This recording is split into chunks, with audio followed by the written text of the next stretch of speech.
Dans le cadre du projet Cap for Multican Alert, financé par l'ANR et le SGDSN, une journée d'expérimentation a été organisée à l'Université d'Avignon le 13 janvier 2021. L'objectif de cette journée était de mesurer la réceptabilité et la compréhension de messages via différents canaux d'alerte. Pour le protocole 1, nous avons testé différentes sirènes vocales connectées et notamment des boîtiers vocaux que vous avez ici qui sont présentés et qui ont été prêtés par le prestataire AET. Deux hypothèses ont été testées. Est-ce qu'un son est intuitivement ou non associé à un événement, un danger ou une menace? Et est-il préférable d'envoyer un message court ou très détaillé, donc plus long?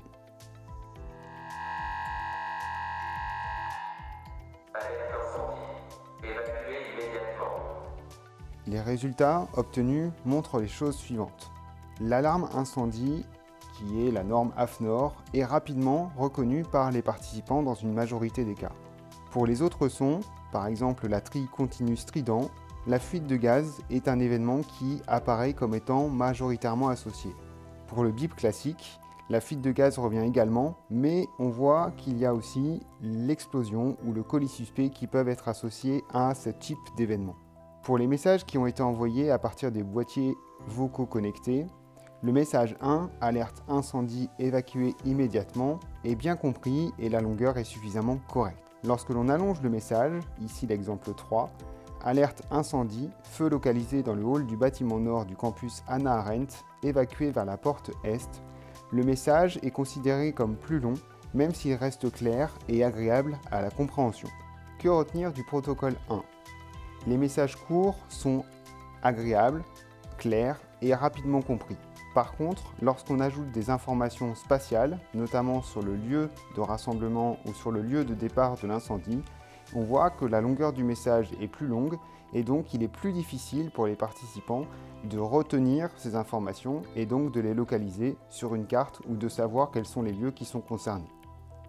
Dans le cadre du protocole numéro 2, nous avons testé différents haut-parleurs longue distance prêtés par la société PSS et Exavision pour voir si les messages longue distance étaient audibles depuis l'intérieur des salles où étaient situés les participants.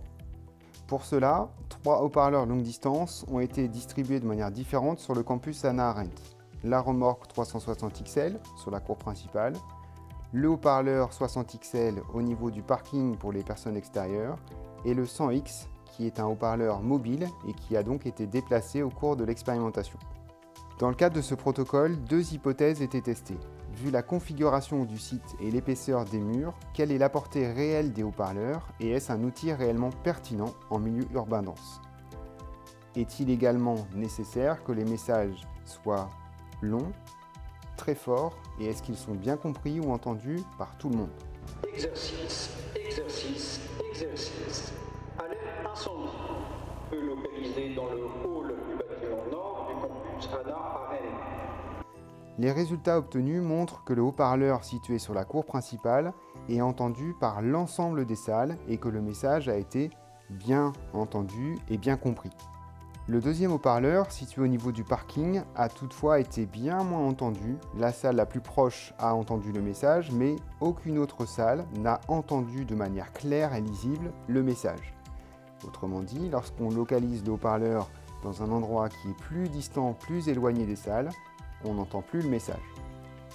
Le troisième haut-parleur, le 100X, qui s'est déplacé au cours de la simulation, a été bien entendu par les salles les plus proches, mais par contre, le message n'a pas du tout été compris clair et même les participants n'ont pas évalué la compréhension du message. Que retenir du protocole numéro 2 ? Le haut-parleur ici a montré des limites, non pas techniques, mais des limites d'audibilité et de compréhension du message par les participants. Il est clairement moins bien noté que l'envoi de messages SMS ou les messages vocaux qui ont été présentés précédemment. Et donc, cet outil-là, s'il est utilisé et utile pour l'alerte à la population, doit être utilisé sur des sites longue distance, mais des sites de plein air, avec une distance à couvrir très forte, mais pas en milieu urbain. Dans le cadre du protocole numéro 3, nous avons envoyé 2 types de messages SMS nécessitant un déplacement des participants pour voir si le contenu des messages influençait ou non des comportements individuels ou collectifs et si la consigne était très claire. 2 hypothèses étaient testées. Comment appliquer des consignes avec un minimum d'informations Et les SMS groupés induisent-ils des comportements individuels ou collectifs? Avant le lancement des tests, nous avons rappelé aux participants qu'il n'était pas nécessaire de courir et qu'ils étaient filmés pour qu'on ait un meilleur suivi des déplacements. Les résultats obtenus sont les suivants. Lors de l'envoi du message numéro 1, alerte incendie, merci de rejoindre le parking extérieur derrière le bâtiment nord, la plupart des participants ont estimé que le message SMS était correct, mais ils ont commencé à avoir besoin de relire le message. Le deuxième SMS, alerte incendie, merci de rejoindre la cour d'honneur, a été plus relu par les participants pour la raison suivante. La cour d'honneur n'est pas le nom connu de la plupart des participants, c'est la cour principale, et donc il y a eu un besoin de relire le message SMS pour confirmer le déplacement. En complément, les exercices ont montré que des leaders émergeaient, autrement dit, des personnes prennent rapidement la décision et guident l'ensemble des participants et leur demandent de les suivre. Les personnes qui voient les leaders émerger acceptent naturellement de suivre les déplacements. En complément, les leaders qui sont apparus ne sont pas les mêmes lors des deux expérimentations. Que retenir de ce protocole numéro 3 ? L'envoi de messages SMS a été très bien apprécié par les participants et pour eux, c'est un outil utile d'alerte en cas de colis suspect, d'intrusion, voire même d'incendie. Il est largement mieux noté que l'alarme incendie ou le haut-parleur, notamment parce que la consigne ici est écrite et que les participants peuvent relire le message. Pour le protocole numéro 4, nous avons initié une séance de discussion avec les participants pour savoir s'il existait ou non une alerte parfaite, idéale. 3 mises en situation différentes ont été proposées aux participants. Comment envoyer l'alerte à la population dans un stade en prenant en compte le multiculturalisme? Comment envoyer l'alerte à des personnes en situation de handicap, notamment lors des Jeux paralympiques? Ou comment envoyer l'alerte à la population dans un contexte de plein air avec une compétition où les personnes sont éloignées spatialement. Les résultats sont intéressants et nous avons utilisé une grille AFOM, atouts, faiblesses, opportunités et menaces, pour compiler l'ensemble des résultats. Nous pouvons voir que les participants ont bien identifié la complexité de l'alerte en 2 temps, 3 temps, avec différents outils. Et l'idée, notamment pour cette mise en situation, c'est qu'il faut envoyer des messages différenciés selon la culture des personnes, selon la langue parlée par les participants, tout en anticipant des éventuels mouvements de foule et ne pas créer de la panique en induisant ou en introduisant dans les messages des mots qui font peur.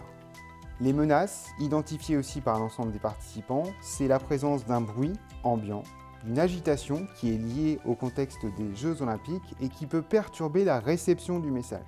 Il y a aussi un risque d'incompréhension du message ou qu'il ne soit pas pris au sérieux par une partie des participants et de même que les dysfonctionnements techniques sont soulevés comme étant des menaces éventuelles. En termes d'opportunités, on retombe sur des choses classiques, notamment la nécessité d'assurer la formation, de faire des exercices avec des personnels ou avec les organisateurs qui seraient les plus à même de guider les participants vers les lieux de rassemblement qui risquent de ne pas être connus par une majorité des participants. Que retenir du protocole 4 ? Quelle que soit la situation imaginée, les participants demandent à ce que les canaux d'alerte soient diversifiés et l'association de plusieurs canaux permet de diffuser l'alerte en plusieurs temps, à la fois pour capter l'attention, pour annoncer le type de menace ou pour préciser les consignes.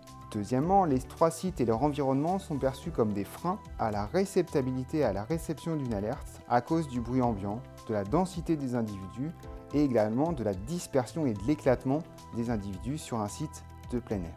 Pour finir, le 5e protocole a conduit à un exercice préfectoral co-organisé avec la préfecture du Vaucluse et les services de secours, notamment pour tester les consignes et les protocoles qui sont existants au sein de l'Université d'Avignon. Lors de cet exercice, les forces de l'ordre sont intervenues et l'exercice a duré 1 heure, ce qui a largement été non apprécié par les participants qui ont eu un ressenti négatif, notamment à cause d'une attente trop longue, l'absence d'informations sur l'événement en cours, ce qui montre la nécessité d'envoyer régulièrement des informations sur la situation en cours. Et donc il ne faut pas se borner à envoyer un message d'alerte au début de l'événement ou à la fin de l'événement, mais il faut régulièrement informer les participants, mais également un large public sur la situation en cours, quitte à accepter d'envoyer de l'incertitude et accepter que la situation n'est pas forcément encore maîtrisée. Bien alors, que retenir de cette journée d'expérimentation du 13 janvier 2021 ? Je voudrais insister sur 4 points importants. Le premier, il faut associer absolument l'alerte et l'information et donc privilégier l'envoi d'un message long pour une meilleure clarté, en indiquant la nature du danger ou de la menace, sa localisation et les consignes à suivre pour les individus, excepté en cas d'intrusion ou de menace réelle qui nécessiterait un message plutôt court, sans pour autant utiliser le terme d'ailleurs intrusion.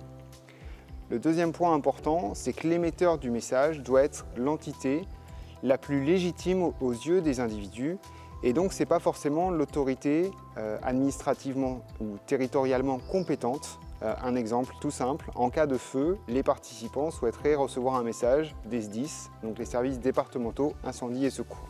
Le troisième point sur lequel je voudrais insister est le suivant. Dans un message d'alerte, la localisation des lieux doit se faire par rapport à quelque chose d'aisément identifiable ou reconnaissable pour les individus, et donc à ce titre-là, il ne faut pas utiliser les noms officiels, et notamment si on se projette dans un stade ou dans un lieu où l'environnement est parfois méconnu des personnes qui sont présentes. Le quatrième point important, c'est également qu'il faut tenir au courant les individus de la situation en cours et de son évolution. Et donc il ne faut pas se limiter à envoyer un seul message d'alerte, il faut envoyer un message d'alerte très rapidement, mais également le compléter par d'autres messages d'information qui arrivent toutes les 15 minutes ou toutes les 30 minutes. J'espère que tous ces éléments seront pris en compte dans la future plateforme FR Alert qui devrait arriver en France en juin 2022 au plus tard. Et bonne continuation à tous. Un grand merci pour finir pour votre écoute, votre attention, et je voudrais également remercier l'ensemble des animateurs qui ont participé à l'organisation de cet exercice: Béatrice Gisclard, Esteban Bopp, Camille Cavalière, Gilles Martin, Karine Mselem et Karine Weiss. Merci à vous.